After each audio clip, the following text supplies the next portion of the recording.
बिस्मिल्लाहिर्रहमानिर्रहीम। अस्सलाम वालेकुम। 9th क्लास का लेक्चर नंबर 3 है। फर्स्ट 2 लेक्चर्स में हमने ट्रांसलेशन इसकी मुकम्मल कर ली थी। आज हम इसके शॉर्ट क्वेश्चन करेंगे, एक्सरसाइज वाले भी और रीडिंग वाले भी। अगर हम इसके रीडिंग वाले क्वेश्चंस की तरफ चलते हैं तो फर्स्ट क्वेश्चन है, are the drug addicts aware of the dangers of drugs, कि क्या नशे के आदी अफराद नशे की जो लत है या जो मंशियात हैं उसके ख़तरे से आगाह होते हैं।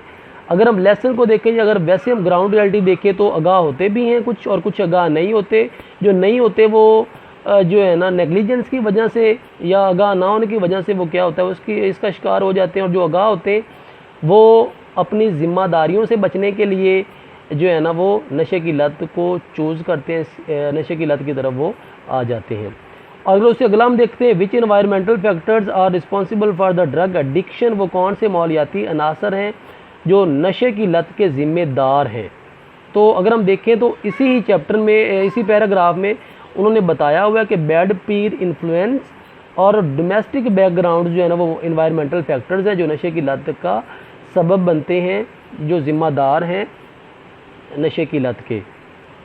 और अगर हम उससे अगले शॉर्ट क्वेश्चन पे जाते हैं तो वो है what treatment is available at the rehabilitation centres for drug victims, कि क्या इलाज रिहेबिलिटेशन सेंटर्स के ऊपर उनके लिए मौजूद होता है नशे के आदी अफराद के लिए।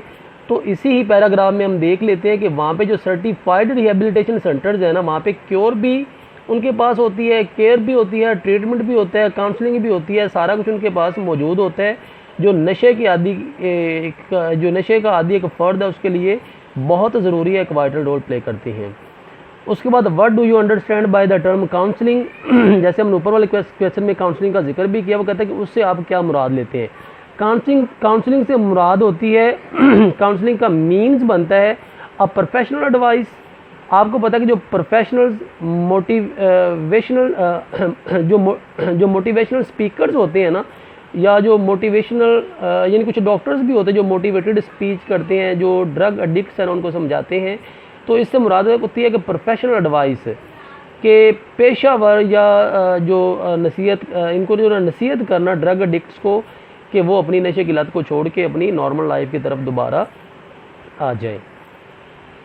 रीडिंग के शॉर्ट क्वेश्चन हमने कर लिए हैं, वो 4 ही हैं। और अब हम करेंगे एक्सरसाइज वाले शॉर्ट क्वेश्चन। अगर हम फर्स्ट शॉर्ट क्वेश्चन पे आते हैं तो वो कहता है what are the causes of drug addiction, नशे की लत की वजूहात क्या है। जैसे हमने पहला शॉर्ट क्वेश्चन रीडिंग में किया था कि बैड पीर इन्फ्लुएंस, डोमेस्टिक बैकग्राउंड जो होते हैं, ट्रबल डोमेस्टिक बैकग्राउंड या स्केप फ्रॉम रिस्पॉन्सिबिलिटीज़, इस तरह की जो चीज़ें हैं ना ये नशे की लत की वजह बनती हैं। और कुछ लोग जो है ना वो अनअवेयर होने की वजह से भी नशे की लत का शिकार हो जाते हैं। उसके बाद दूसरा शॉर्ट क्वेश्चन है what are the effects of the drug addiction, नशे की लत के असरात क्या होते हैं। नशे की लत के असरात आपको पता है कि बहुत ज़्यादा होते हैं। जो ये अगर किसी भी फैमिली का कोई एक शख्स नशे की लत में मुब्तला अगर हो जाता है तो आपको पता है पूरी की पूरी फैमिली डिस्ट्रॉय कर जाती है। उनका सारा का सारा जो सोशल स्ट्रक्चर है उस फैमिली का वो सारे का सारा ग्राउंड कर जाता है। और उससे अगर हम हट के भी देखते हैं, अगर हम नशे के आदी शख्स की हद तक देखते हैं तो नशे का जो आदी शख्स होता है आपको पता है वो मेंटली तौर पर भी सिक हो जाता है और फिज़िकली भी जो है ना वो ठीक नहीं रहता। वो उसका जो मेंटली तौर पे भी आपको पता है कि वो जो है ना वो चुस्त और चालाक नहीं रहता। उसके बाद what important role do the rehabilitation centres play to control drug addiction, कि जो बहाली के मराकज़ है ना वो नशे की लत को काबू करने के लिए उनका जो किरदार है वो कितना अहम है।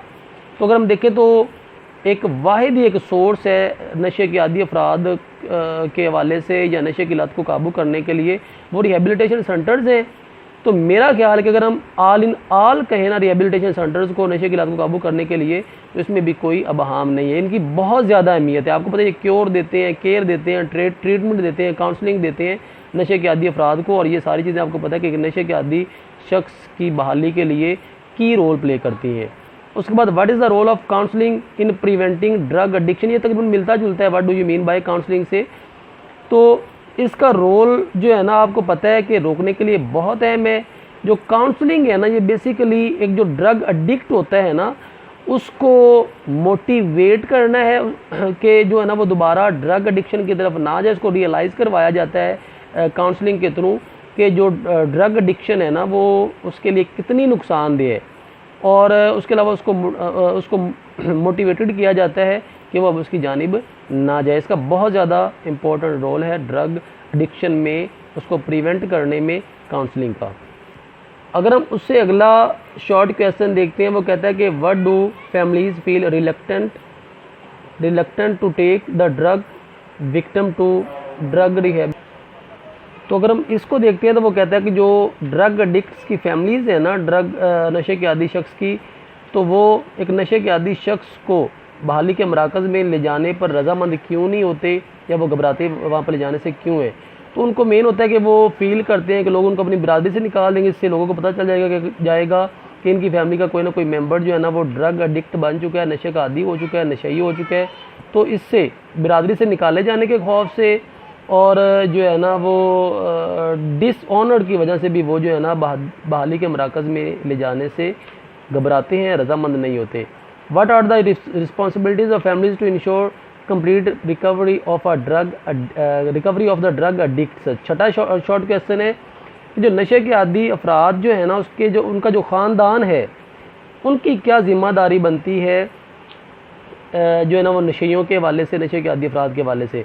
तो उनकी ज़िम्मेदारी बनती है कि उनको बहाली के मराकज़ में लेके जाएं, वहाँ पे जो भी इलाज किया जाए उनको सपोर्ट करें, उससे हट के जब वो वापस आ जाएं तो फिर भी उनके ऊपर कड़ी जो है ना वो नज़र रखें कि वो जो है ना दोबारा तो उसकी तरफ नहीं जाते, और उसके अलावा उनकी खुद भी काउंसलिंग करते रहे कि ये कहीं दोबारा जो है ना ये नशे की लत में मुबतला ना हो जाएं।